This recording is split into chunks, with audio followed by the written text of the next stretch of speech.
Good morning, good morning, good morning. કેમ છો? મજામાં? એડવાન્સ ઓપ્શન ચેન્જ તરફથી હું પ્રદીપ ચૌહાણ આપનું હાર્દિક સ્વાગત કરું છું મોર્નિંગ એનાલિસિસની અંદર.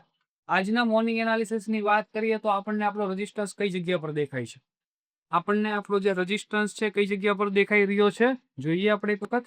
આપણને આપણો રેઝિસ્ટન્સ દેખાઈ રહ્યો છે 23,950 પર. કેના કારણે છે રેઝિસ્ટન્સ આપણો? ઓઆઈ ચેનના કારણે છે. કેના કારણે છે આપણો રેઝિસ્ટન્સ? ઓઆઈ ચેનના કારણે છે, રાઈટ છે. અને જો આપણે આપણો સપોર્ટની વાત કરીએ તો કયો છે?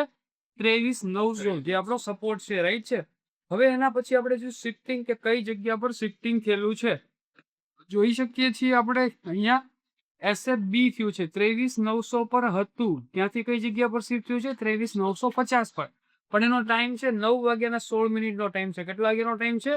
9:16 નો ટાઈમ છે, જે આપણી માટે કન્સિડરેબલ નથી. એના પછી આપણે સપોર્ટ તરફ જોઈએ 23,950 પરથી 23,900 પર શિફ્ટ થયું છે. કેટલા વાગે થયેલું છે? 9:17 પર, જે પણ આપણી માટે કન્સિડર નથી કરતું, રાઈટ છે. એના પછી આપણે જોઈએ છીએ આપણી વીકનેસ. શું જોઈએ છીએ આપણે? આપણી વીકનેસ. કઈ કઈ જગ્યા પર વીકનેસ દેખાય છે? તો કે એક તો દેખાય છે 23,950 પર, અહીંયા દેખાય છે, અહીંયા દેખાય છે, રેઝિસ્ટન્સ તરફ એક અહીંયા દેખાય છે, એક અહીંયા દેખાય છે ને એક અહીંયા દેખાય છે. 3 જગ્યા પર દેખાય છે, રાઈટ છે. તો સૌથી પહેલા આપણે જોઈશું વીકનેસ કોની? રેઝિસ્ટન્સની વીકનેસ જોઈશું. કોની જોઈશું? રેઝિસ્ટન્સની વીકનેસ. ઓકે. સૌથી પહેલા 91% જે ઓવાઈ ચેન્જમાં છે શું કરવા માંગે છે? જોઈ શકીએ છીએ આપણને અહીંયા વધતા હોય એવું દેખાય છે. વધીને ફ્લેટ છે. કેવા છે? ઇન્ક્રીઝ ટુ ફ્લેટ છે. મતલબ તાકાત ધરાવે છે ઓવાઈ ચેનને માર્કેટ એ ઉપર લઈ જવા માંગે છે. રેઝિસ્ટન્સ તરફથી એ ઉપર લઈ જતું એવું દેખાઈ રહ્યું છે. નીચે તરફ વોલ્યુમમાં એક પર્સન્ટેજ છે 96%. એક વખત એને પણ ચેક કરી લઈએ. એ બી ઇન્ક્રીઝ છે, રાઈટ છે. તો એ શું કરવા માંગે છે? માર્કેટને 23,950 પર લાવવા માંગે છે, એવું કહેવા માંગે છે, રાઈટ છે.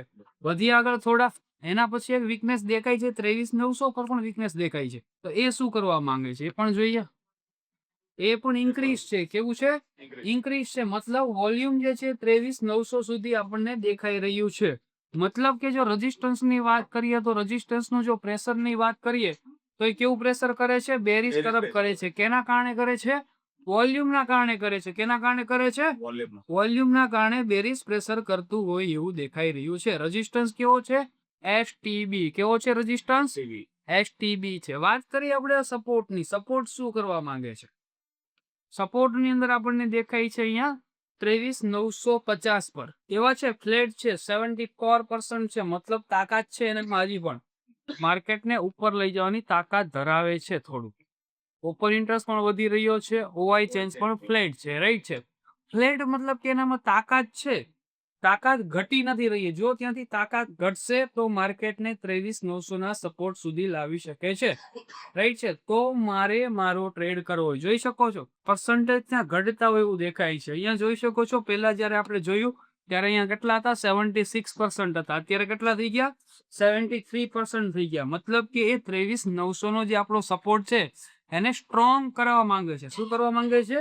સ્ટ્રોંગ કરવા માંગે છે. તો વાત કરી છે હું મારો ટ્રેડ ક્યાંથી કરી શકું? આપણે કોને પૂછશું ટ્રેડ કરવા માટે? ટીઓટી, ટેબલ ઓફ ટ્રેડ. રેઝિસ્ટન્સ કેવો છે મારો? એસટીબી છે.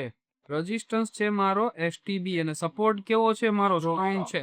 માર્કેટનો વ્યૂ કેવો થશે? બેરિશ થશે. કેવો થશે? બેરિશ થશે, રાઈટ છે. તો હું મારો ટ્રેડ ક્યાંથી લઈ શકું? જો ફર્સ્ટ ટાઈમ આવે છે એઝ પર ફર્સ્ટ ટાઈમ ની વાત થાય છે. કેમ થઈ છે? 23,900 ના સપોર્ટ પર જો માર્કેટ ફર્સ્ટ ટાઈમ આવે છે તો હું ત્યાંથી મારો કોલનો ટ્રેડિંગ બનાવી શકું. અને જો મારે પુટનો ટ્રેડ લેવો છે, કેનો ટ્રેડ લેવો છે? પુટનો. પુટ ક્યાં મળે તમને? R for resistance. R for resistance. તો ત્યાંથી હું મારો પુટનો ટ્રેડ કરી શકું. જો હું રિસ્કી ટ્રેડ લેવા માંગુ છું RW/2 ના રેઝિસ્ટન્સ થી હું મારો એક રિસ્કી ટ્રેડ લઈ શકું છું, રાઈટ છે. જોઈએ કયો છે આર આપણો?